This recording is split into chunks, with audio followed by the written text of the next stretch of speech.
What's up, everybody? I'm Corbin Bleu. Hi, I'm Monique Coleman, and you may know us from High School Musical. Taylor McKessie, will you please be my date to the senior prom? I'd be honored. But now we are trading musicals for mistletoe in our Lifetime holiday movie, A Christmas Dance Reunion, premiering December 3rd. So to celebrate, we are going to interview each other for ET. Let's do it. Listen to me. I am having the time of my life. No matter how long you're away from something, you can always come back to it. What if we brought it back? Let's have one last Christmas dance. All right, so to kick it off, obviously it has been 13 years since we shared the screen in High School Musical. How did it feel for you for us to just kick it off again and get back on screen together? I obviously knew that I would love hanging out with you, in the work sense of just oh yay, we're gonna be on set together. But I didn't process what it would be like to get to work with you again, actually as an artist. And that was really invigorating to me. I love that. It's funny, Yeah. I'll tell you, I wasn't surprised at all. Oh, wow. Same thing for me, it was that I just felt reassured and so comfortable in knowing that what I felt like it was gonna be, that's exactly how it went. I'm gonna be honest about why that means a lot.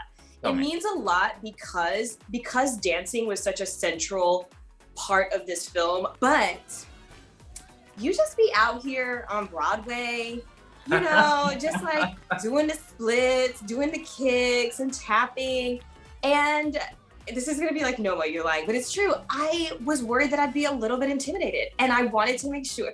I was I just wanna make sure that I'm able to keep up and that these, at the time 39-year-old knees, we're not gonna betray the story. I've always just looked at you and just admired how incredible of a performer you are, and you give 120% every single time. And I do as well. It's just that my 120 is just a little less sometimes. That's all.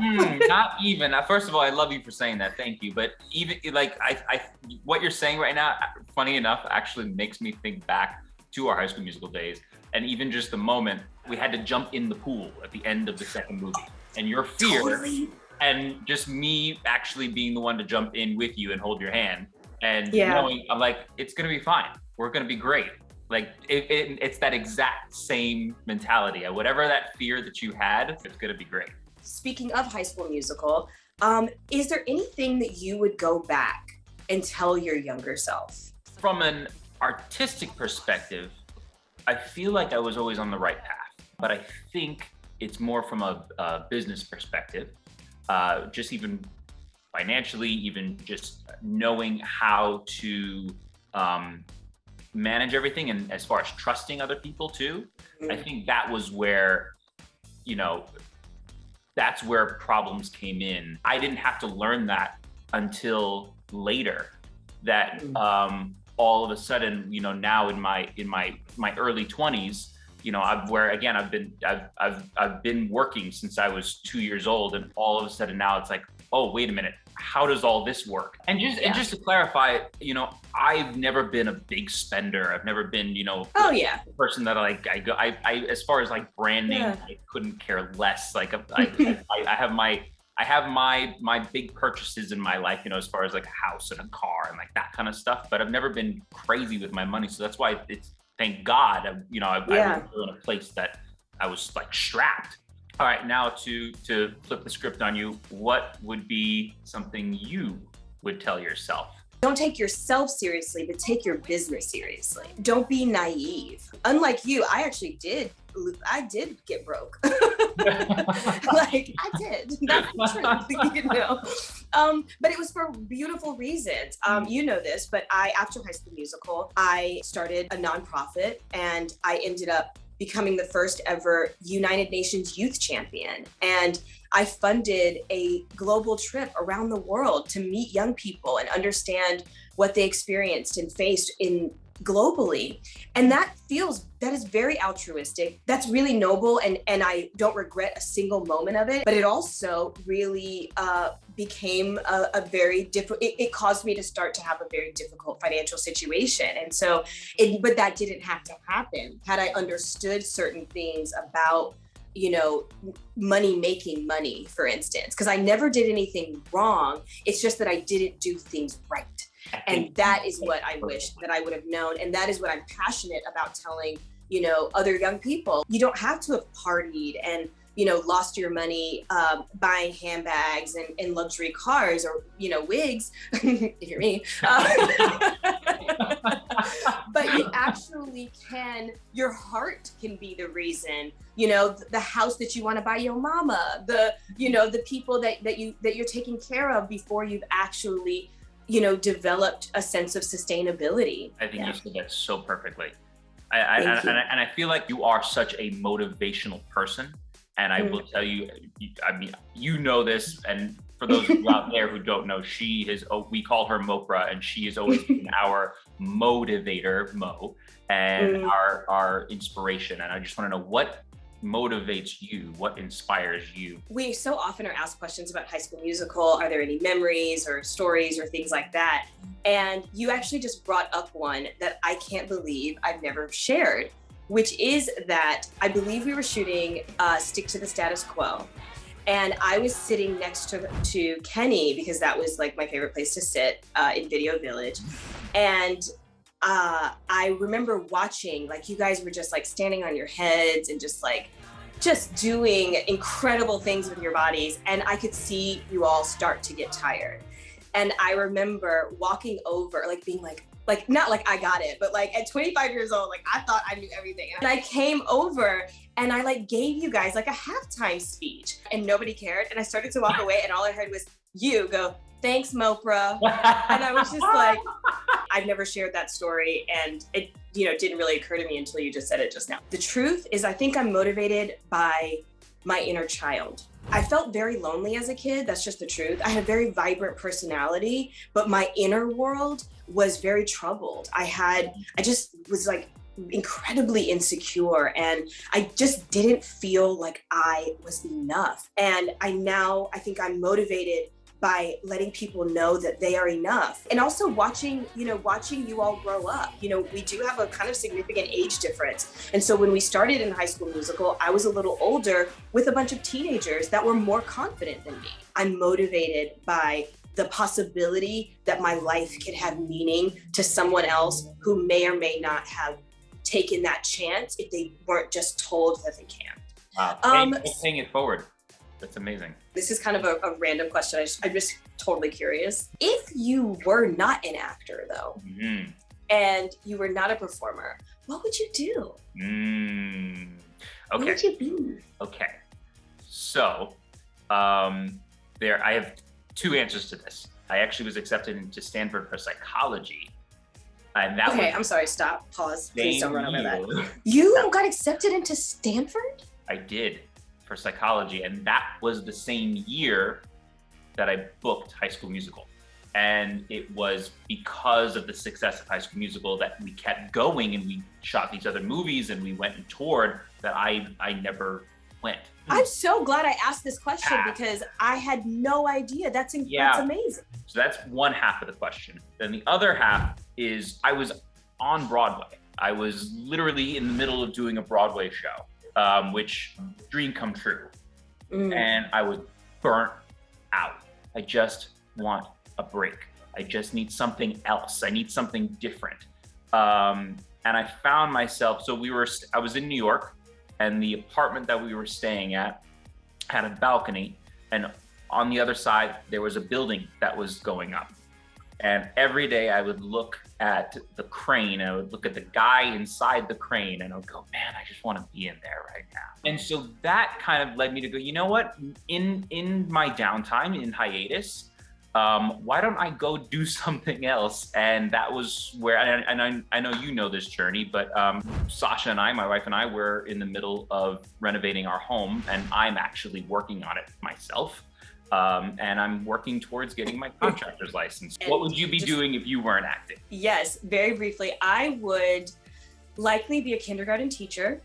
Of course you would. Of course you would. Or I'd be a personal trainer. Like I'd be like a fitness guru of some sort. I love this. Again, so different, so opposite, and yet so perfect. But both in a teaching, mentoring position, by the way. True.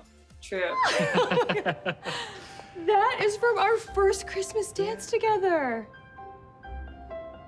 Wow. Was there a scene that you just loved filming more than any others in the film? It was such a special set, such a special movie. Not only you and I getting to work with each other on screen again, but then also to have Sasha also on set. All three of us, those dynamics, any time that the three of us were on set together was surreal and special and magical and exciting. It was just like every time I'd look, I'm like, I can't believe this is actually happening. But if there's something different, I'll say it was my tap, because it was the first time that I got to tap on screen. It wasn't even supposed to be a part of the movie, you know. It was and it was so beautiful to watch too. Like that was the moment that like Sasha and I were just like behind the monitor, just like all teary-eyed. Like this is. It was iconic and magical, and it felt like one of those moments of like Gene Kelly in a movie where you're just like, what in the world? What is this? Like all that talent just like exists in your body all the time. It's amazing. I know that you and Sasha have done like a handful of films together over the years. But this was very unique because we were all three together.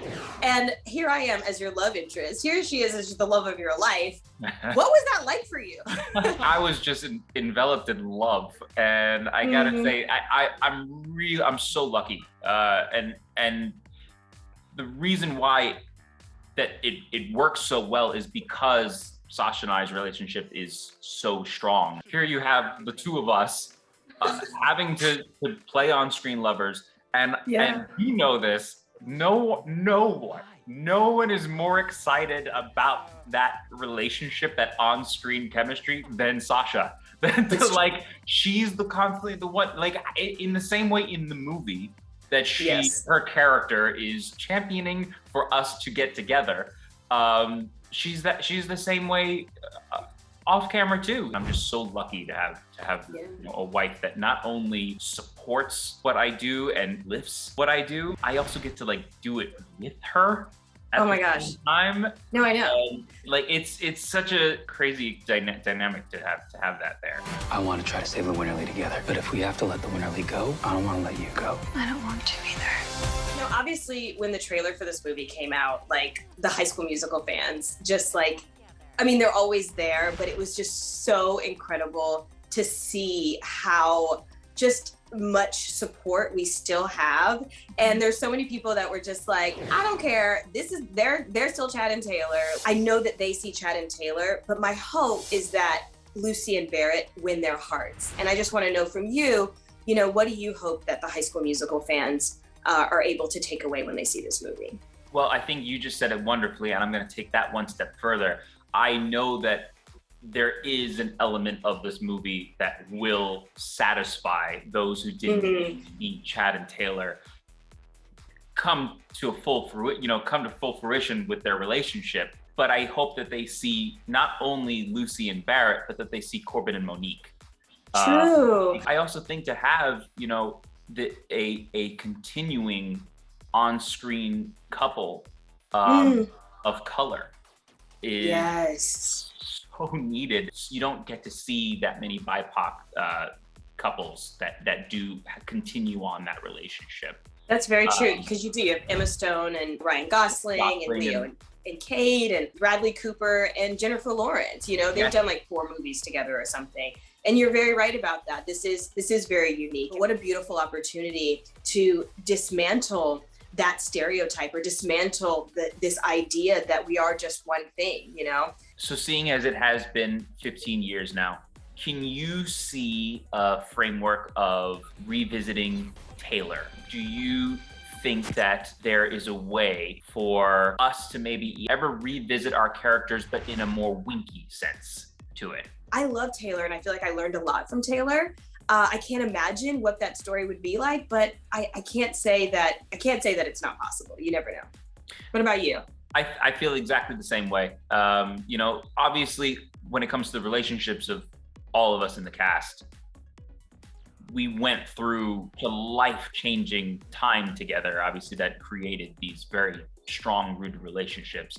That anytime I see anyone. Anybody. It's just like love. It's just a love fest. So getting a chance to work together again would be wonderful. I have an idea. Did I ever tell you the idea that I had though, that I would want to do, would be to do a live at the Hollywood Bowl. A one night only. Oh, snap. Like 20 years, like 5 years from now, like Kenny Ortega, like directing a live with an orchestra and all of us like just with a microphone, with our scripts, and just to like bring all 3 movies together in some like one night only way. I really feel like people would fly from every part of the world to be a part of something like this. And that is actually something interesting that I would do and like to see. So I'm gonna put that up. I think that is brilliant. Oh, I love that. So whoever wants to call us. Corbin, this was really fun. Yeah, seriously. And I actually learned things. It's like, I don't know how we've been friends for literally 15 years. And somehow in this conversation, I learned more about you than I've known, than I even knew that there could be. So that's really cool.